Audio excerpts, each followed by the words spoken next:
Quando eu decidi morar fora, eu acreditei em muitas coisas que hoje eu sei que eram mentiras, e talvez você possa estar caindo nessa armadilha. Fica comigo que eu vou te contar tudo que ninguém te fala. Meu nome é Carol e eu já fiz 2 intercâmbios e 3 imigrações. Então, primeiro eu saí do Brasil para a Irlanda, fiquei 2 anos, depois eu fui para a Espanha, morei na Espanha durante 6 meses e agora estou aqui em Portugal e já fazem 2 anos. Mas esse vídeo é baseado na minha vivência, não é uma verdade absoluta e eu acho importante frisar isso, porque senão vai vir um monte de pessoas nos comentários dizer: "Ah, mas eu não passei por isso". Gente, é a minha experiência e eu vou alertar vocês, porque é importante que, se você está pensando em migrar do Brasil, é importante você saber esses pontos para evitar essas armadilhas e ou mesmo se você passar por elas, para você estar um pouco mais, pronto para isso. É fácil, você vai se adaptar muito fácil. Isso é mentira, porque eu vou dar o exemplo da Irlanda. A Irlanda tem um costume muito diferente do nosso, do Brasil, o clima é muito diferente do nosso e também tem o idioma que é o inglês. E as coisas no país em si, tanto na questão de estudos, trabalho, moradia, é algo muito diferente do que a gente tem no Brasil.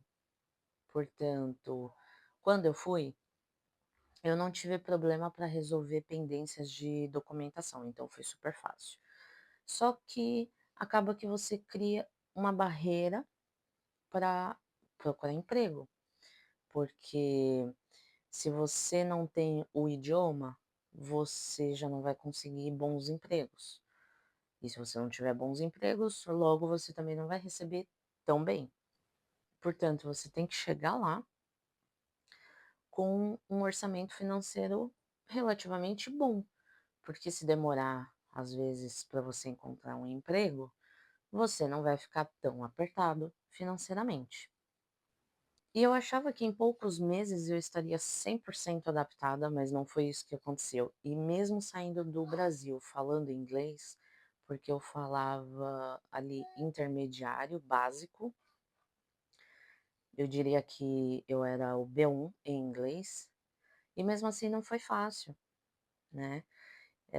E a forma como os irlandeses têm de trabalhar é muito diferente da nossa.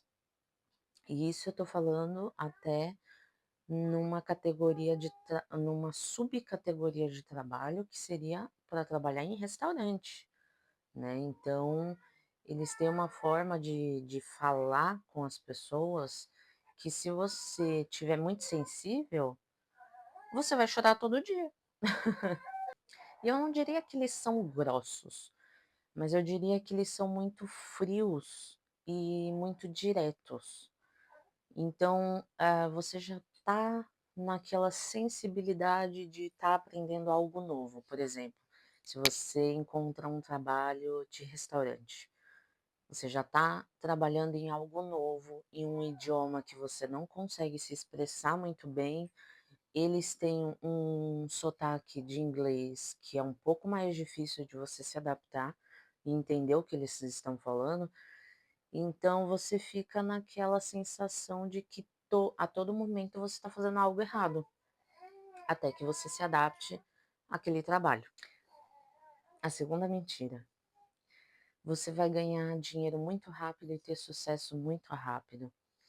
Isso é mentira, gente, porque, claro, existem as pessoas que já têm uma profissão, que aquela profissão é uma profissão, requisitada no país, a mão de obra daquela pessoa se faz necessária.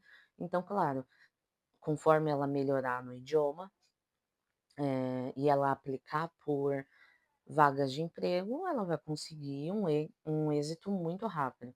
Só que essa não é a realidade de todos os intercambistas de inglês, por exemplo, que vão para a Irlanda. Então, com esse tipo de visto para a Irlanda, eh, e vamos considerar que você não tenha uma super carreira no Brasil, você está sujeito a 3 tipos de trabalho rápido, que são garçonete, garçom, KP, ou para trabalhar mesmo no restaurante, por exemplo, servir comida, eh, ou ajudar na cozinha com alguma coisa, enfim, trabalhar na parte da limpeza. E esses tipos de trabalho, por mais que, sejam trabalhos rápidos, as empresas hoje não estão dando tantas horas de trabalho para as pessoas, então tá chegando ali uma média de 25 horas por semana. 25 horas por semana na Irlanda, você ganha o básico, porque na Irlanda praticamente você faz tudo por semana. Eu, por exemplo, pagava o meu aluguel por semana, só que a grande maioria paga por mês, né. Só que mesmo que você pague por mês, toda semana, na sexta-feira, você vai receber, a maioria recebe por semana. Então é um dinheiro que você já tem que ir guardando um pouco, para no final do mês você pagar o seu aluguel. Então se você for aquele tipo de pessoa que inicialmente arruma um trabalho, vai ver aquele dinheiro na conta caindo e quiser sair pra farra, isso no final do mês vai te apertar muito. E na Irlanda a gente tem muito costume, ou na Europa como um todo, de fazer compras mensais. Então, claro, varia de pessoa para pessoa, mas você vai gastar em média ali de 30 a 40 euros por semana, porque por mais que você consegue comprar bastante coisas no mercado, também a Irlanda tem um custo de vida muito alto, então assim, não é uma realidade de que você vai ficar rico. E tem as pessoas que optam por, universidades. Universidades têm ali um período que você só trabalha, que você, tem essa permissão de só trabalhar. Pode ser que nessa fase você já consiga juntar um pouco mais de dinheiro. Só que assim, para você ter chegado nessa fase, né, vai aí um tempinho de moradia naquele país. Então não é você vai chegar e vai estar rico. Então, tem que pôr os pés no chão também quanto a isso. Terceira coisa, aqui tudo é ótimo, você nem vai dar falta do Brasil, porque tem muitos mercados, tem muitos restaurantes, e vou te falar, 90% disso é verdade. Isso é, há pessoas que sentem muita saudade do Brasil por conta da família, mas não levando em consideração a parte da família, e sim da sua vida como um todo, de forma individual. Aqui na Europa, você tem sim restaurantes, mercados brasileiros que você pode comprar produtos ou mesmo comer comidas brasileiras. Isso faz com que, pelo menos a culinária, você não sinta tanta falta. Mas uma coisa que eu sinto muita falta até hoje, e eu sempre falo, mesmo depois de estar 4 anos fora do Brasil, eh, o Brasil é muito fácil para você resolver as coisas, porque a maioria das coisas a gente resolve pela internet. A maioria das coisas, mesmo que você precise agendar, são agendamentos rápidos, não leva meses para você resolver algo. E a gente também tem a questão do SUS, né, que todo mundo fala, claro, no Brasil, o SUS pode ser visto como um atendimento péssimo, mas quando você vem para fora, você vê que o nosso atendimento do SUS é muito bom, porque você não paga para absolutamente nada, entendeu? E aqui fora você não tem essas coisas. Aqui fora não é fácil, não é prático, eles não sabem resolver as coisas, com a tecnologia, apesar de hoje, a tecnologia mover o mundo, né. Mas aqui eles não têm essa facilidade, eles não querem sair, por exemplo, dos papéis, para facilitar a vida. entende? Então eu acho que nesses aspectos, é o que me faz sentir mais saudade do Brasil. E a questão do SUS, porque na Europa, custo de médico, hospitais, é caríssimo.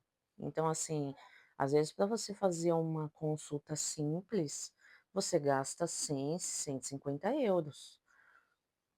E no Brasil é de graça, né? Se você precisa fazer uma operação, alguma coisa assim, eu nem imagino quanto que deve ser, né? Então, para mim, essas são as coisas que me fazem sentir falta do Brasil. Então, assim, eu tenho muitas coisas para falar sobre o assunto morar fora, morar no exterior, a vida no exterior, enfim. Eh, mas deixa aqui nos comentários se você mora fora, quais foram as dificuldades para você ou quais ainda são as dificuldades.